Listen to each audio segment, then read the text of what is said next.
Hello students, आज के इस वीडियो में VB.NET में ADO.NET के थ्रू हम लोग डेटाबेस कनेक्टिविटी कैसे करते हैं उसको समझेंगे। ADO.NET basically Microsoft .NET framework का एक डेटाबेस एक्सेस टेक्नोलॉजी है।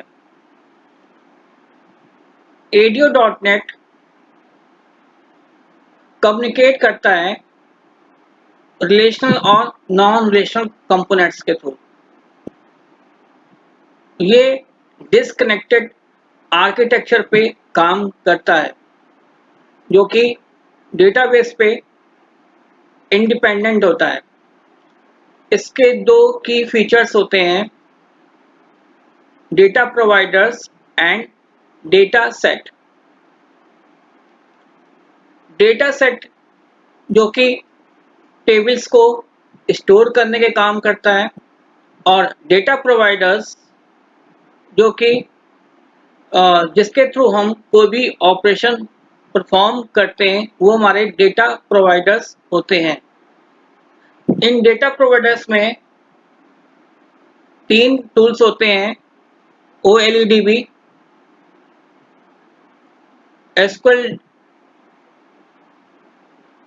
SQLDB और ODBC।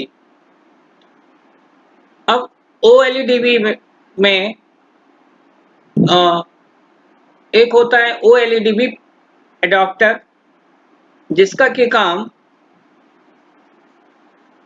डेटा को कैसे मैनेज करना है और इसमें कैसे मैनिपुलेशन करना है। मैनिपुलेशन का मतलब कि इसमें इंसर्ट, अपडेट, डिलीट और सेलेक्ट क्वेरी कैसे परफॉर्म करनी है।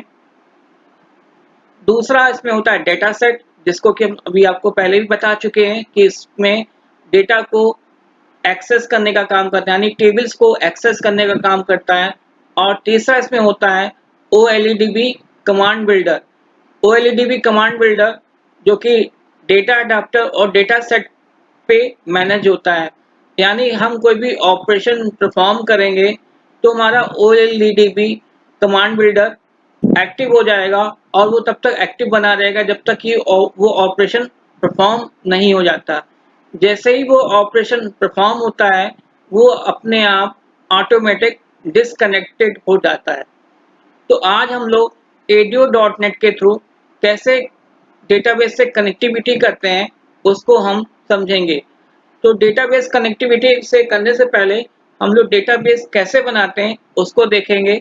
इसके लिए सबसे पहले हम MS एक्सेस के थ्रू डेटाबेस बनाते हैं। तो इसके लिए सबसे पहले हम लोग क्या करेंगे, Window+R करेंगे, यानी रन पे आ जाएंगे। यहाँ पे MS एक्सेस लिखेंगे, फिर ब्लैंक डेटाबेस पे जाएंगे।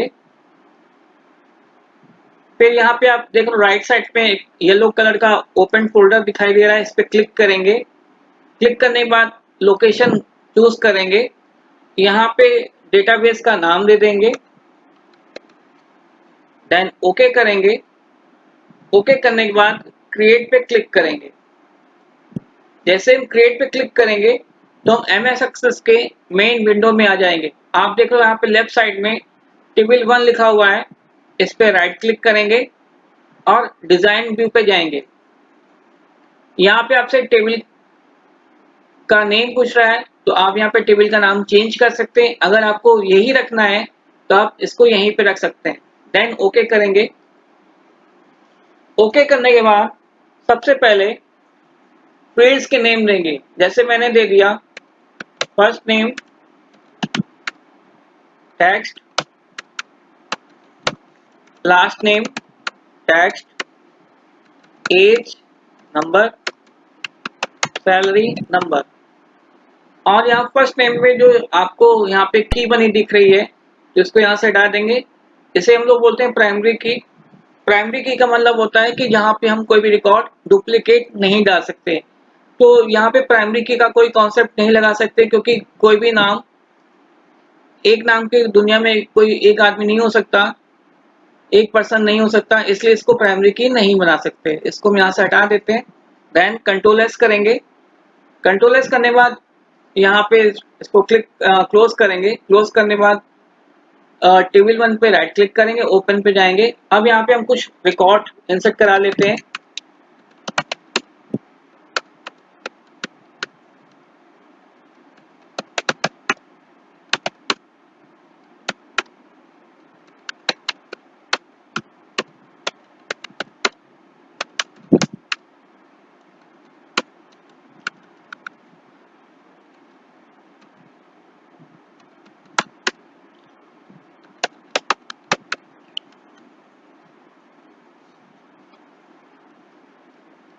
यहाँ पे हमने कुछ रिकॉर्ड डाल दिया। रिकॉर्ड डालने के बाद इसको सेव कर लेते हैं। सेव करने के बाद इसको क्लोज करेंगे। अब हम लोग विजुअल स्टूडियो पे आते हैं।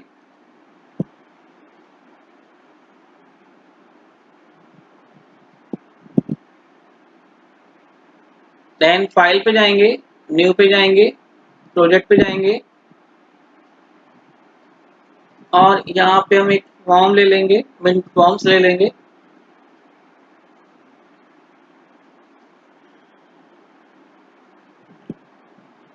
इसके बाद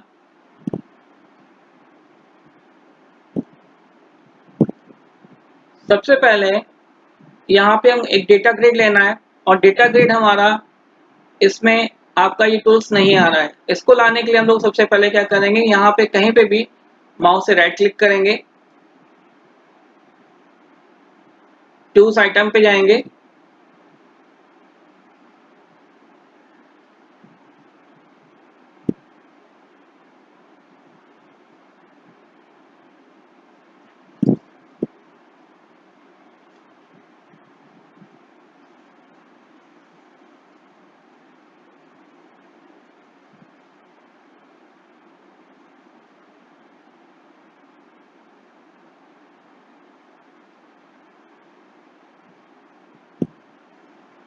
इसमें आने के बाद यहाँ पे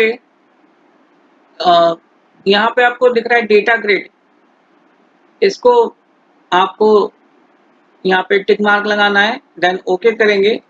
ओके करने के बाद ये डेटा ग्रिड हमारा देखिए यहाँ पे डिस्प्ले हो रहा है। इसको यहाँ पे ड्रैग करा देंगे। ये मैंने ड्रैग कर दिया। अब यहाँ पे डबल क्लिक करते हैं। सबसे पहला उससे पहले चीज और करनी होगी, कनेक्टिविटी करनी होगी। तो कनेक्टिविटी करने के लिए सर्वर एक्सप्लोरर पे जाएंगे।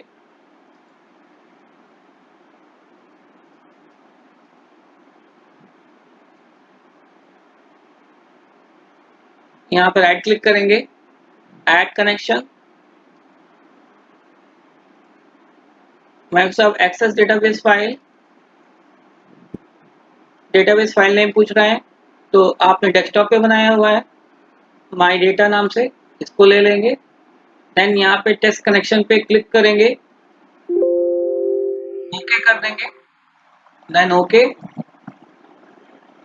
ओके करने के बाद यहाँ पे या तो यहाँ पे राइट क्लिक करिए, इसकी प्रॉपर्टीज पे आते हैं, कंट्रोल ए कंट्रोल सी करेंगे, कॉपी कर लेंगे पाथ को। फिर यहाँ फॉर्म पे डबल क्लिक करेंगे। डबल क्लिक करने के बाद सबसे टॉप पे यहाँ पे एक नेम स्पेस लेना होगा, system dot data dot OLEDB। ये ले लिया मैंने। फिर इसके बाद यहाँ पे कुछ वेरिएबल्स डिक्लेयर करने, DAS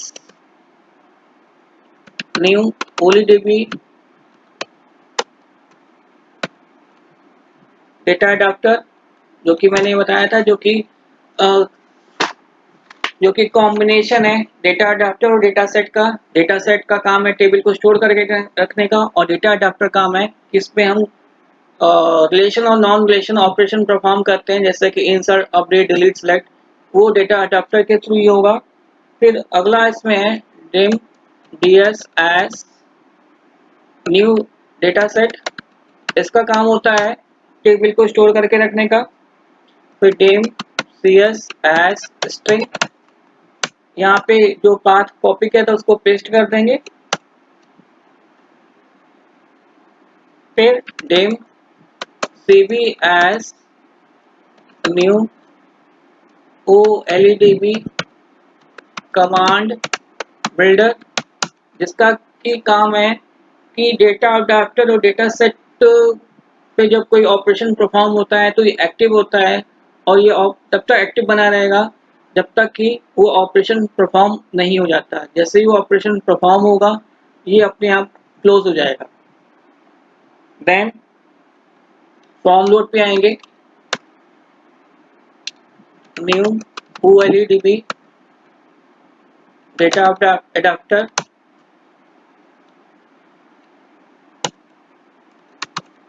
select strict from table 1 comma